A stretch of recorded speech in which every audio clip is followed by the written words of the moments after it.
medicinal use. So going on, the next thing we're going to talk about is plantain.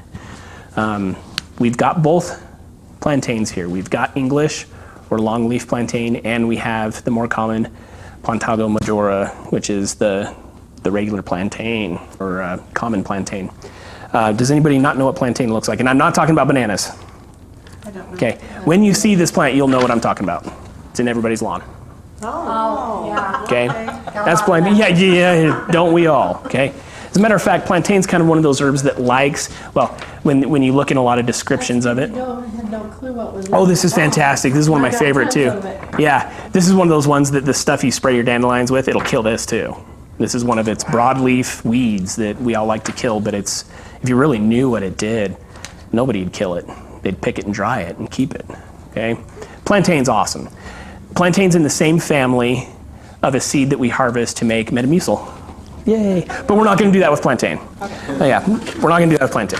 What we're going to do with plantain is we're going to use it as an astringent to clean wounds and as a vulnerary to heal wounds, and also as an anti-venom for bee stings. Okay?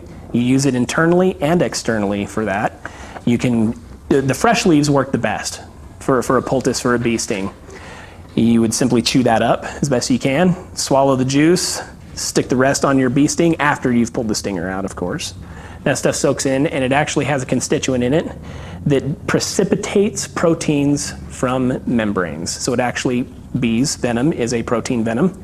It breaks up those protein chains and stops stinging as well as the swelling from the protein. Okay? Better than mud? Yes, mud just extracts. Okay? This actually cuts the protein chains. So it actually destroys portions of that venom, okay? Yes? Would that help with being allergic to bees? No, because what you're dealing with allergy to bees is an anaphylactic reaction, which is a systemic reaction, and to be honest with you, that is one of those things where it's good we do have good emergent Western medicine. You want to get that epinephrine shot and stick it in you and get it taken care of, because it's very dangerous. It may help with the swelling after the initial anaphylaxis is taken care of medicinally. It may help with the swelling and the healing, but it's not going to stop an allergic reaction. Unfortunately, I wish it would. That would be great, but it doesn't. I have a son that's allergic to bees, so I'm very cautious about that. So plantain, you're after the leaves, okay? You want to make an infusion, a tincture, or a poultice out of it. A fresh poultice works really good on stings.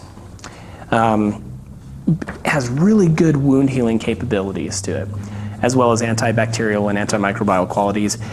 When we talk about that astringent quality of precipitating proteins off of mucous membranes and stuff, it works really good as a wash for like abrasions and scrapes. You know how you'll get that sticky, well, it's pretty much your white blood cell factions in your blood, and it gets all nasty and slimy before you get a good scab on it.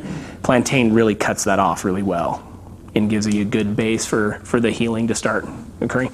That's good that we get a scab, but sometimes it stops the actual cell growth because it's such a good scab, and so we want to clean that off, and plantain helps do that and helps really help that regenerative process and get those cells to start producing. It also helps with scarring in that matter too. I've used plantain washes on and poultices and compresses on things that normally would give really bad scars and stuff, and they don't get too bad. I use it in conjunction with comfrey quite a bit for topical application and wound healing properties. Plantain's great, love it, and it grows everywhere. And tastes really good too.